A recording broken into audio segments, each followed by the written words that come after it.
माहिन, जो कुछ मैंने कहना था मैंने कह दिया। तुम किसी बात पर हर्ट हुई हो। 2 दिन पहले ऐसी नहीं थी। क्या हुआ बताओगी मुझे? बिल्कुल ठीक हूं मैं, और जिस तरह मुझे बिहेव करना चाहिए वैसे ही तो कर रही हूं। शीजा का मुझे शादी के लिए प्रपोज करना नहीं हो सकता, क्योंकि तुम मेरा जवाब भी जानती हो और ये भी जानती हो कि मैं उसके बारे में क्या सोचता हूं। कोई और बात है ना? शहान, ऐसी कोई बात नहीं है, जा रही हूं मैं। अम्मी, तुमने मेरी अम्मी से बात की है ना? नहीं यार, वो कहां से आ गई? ऐसी कोई बात नहीं है। वो तुम्हारे पास आई थी। उन्होंने तुमसे कहा कि तुम मेरे बेटे से नहीं मिलोगी। वो कर सकती हैं, मुझे बिल्कुल हैरत नहीं होगी, मैं जानता हूं उन्हें। नहीं आई। तो तुम मुझे नहीं बताओगी, ठीक है? तो फिर मैं खुद मालूम कर लूंगा कि ऐसी क्या बात हुई है जिससे तुम हर्ट हुई हो। शहान, मैं किसी बात से हर्ट नहीं हूं। सब कुछ सही तो है बिल्कुल। नहीं, ऐसा नहीं है। ये सही नहीं है। हर चीज बिल्कुल सही जा रही थी माहिन। सारी बातों को ठीक करना शुरू कर दिया था हम दोनों ने। तुम्हें पता है, जिस रात हमने एक साथ मूवी देखी थी उसके बाद से मैं ठीक से सो नहीं सका हूं माहिन।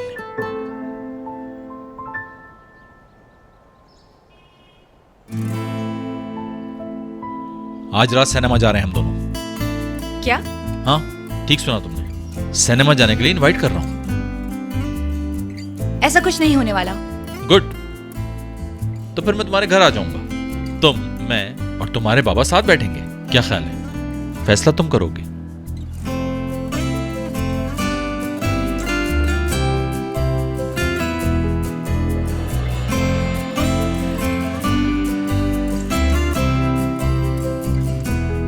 हाँ ठीक है,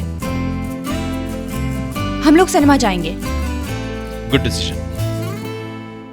यार, इतने सालों में रजा की क्या क्या बेवकूफियां मैंने बर्दाश्त नहीं की, और मेरी इतनी सी गलती पर मुझे इतनी बड़ी सजा दे रहे हैं। ये क्या बात हुई? हसन भी तो बिल्कुल ऐसा ही है। कोई ऐसा दिन नहीं है कि मेरे काम में उसने हाथ बटाया हो। हर चीज मुझसे एक्सपेक्ट करता है। मतलब कॉन्सर्ट के लिए टिकट्स लेने हो, चाहे कुछ भी करना हो, हमेशा मुझे ही देखता है जैसे मैं ही सब करूंगी। हाँ, ये बात तो सही है। उनके भी तमाम प्लान्स मैं ही तो बनाती थी। नहीं, हसन की चीखने की आदत नहीं है। कभी कभी मैं सोचती हूँ काश होती, और जब हम लड़ रहे होते हैं तो ऐसा लगता है कि मैं पागल हो गई हूँ और खुद पर चीख रही हूँ। हाँ। लेकिन जरूरत से ज्यादा चीजें फैलाता है। मेरा तो दोनों ही ख्याल रखते हैं। अभी आप दोनों गुस्से में हैं, इसलिए ऐसी बातें कर रही हैं। ओहो, मेरी बच्ची। बच्ची है, बुरा मत माने। हाँ मानो बेटा, मैं तुम्हारे आने से पहले यही कहने वाली थी। तुम्हारे बाबा हमारा बहुत ख्याल करते हैं, कभी इग्नोर नहीं करते, और जैसे ही आते हैं आपको स्टोरीज रीड करके सुनाते हैं। हाँ बिल्कुल, रजा अंकल भी ऐसे ही हैं। और एक बात बताऊं तुम्हें, वो सिर्फ अपने घर का ही नहीं, घर के हर फर्द का अच्छी तरह से ख्याल रखते हैं, और मुझे ये बात बहुत अच्छी लगती है इनकी। बल्कि मैं तो कहूँगी कि मैं बहुत लकी हूँ, माशाल्लाह। हाँ, हसन भी ऐसा ही है। मेरी सास ने उससे कह दिया कि तुमने शादी तो कर ली लेकिन हमें भूल गए हो, और कहने लगी क्या तुम्हें सीमी मिलने नहीं देती है। इस पर हसन ने फौरन कह दिया कि अब तो मेरी फैमिली सीमी है। लेकिन ये ठीक बात नहीं है। तुम्हें पता है, मेरी सास से मेरी बिल्कुल नहीं बनती, लेकिन रजा हमेशा बैलेंस रखते हैं। ना वहाँ की बात यहाँ करते हैं और ना मेरी बात वहाँ पहुँचाते हैं। हाय, काश कि मुझे भी ऐसा ही कोई मिल जाए मामा।